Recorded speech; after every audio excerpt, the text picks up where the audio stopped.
Nanawagan si Pangulong Ferdinand R. Marcos Jr. sa Philippine National Police na palakasin ang seguridad at manatiling alerto sa buong bansa ngayong holiday season upang matiyak ang kaligtasan ng publiko.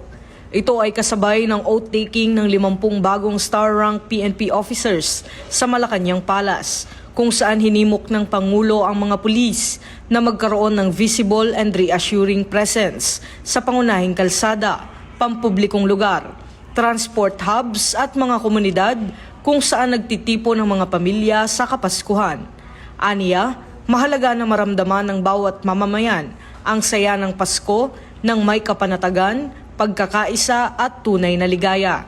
Pinayuhan din niya ang mga bagong opisyal na ipagpatuloy ang serbisyo publiko ng may dangal kahit sa panahon ng selebrasyon. Ayon sa PNP, handa na ang kanilang security measures at higit sa 100,000 personnel ang ide-deploy sa buong bansa upang masiguro ang kaligtasan ng publiko at pigilan ang krimen sa panahon ng Christmas at New Year festivities. Ito ang bagong PNP para sa bagong Pilipinas. Serbisyong mabilis, tapat at nararamdaman.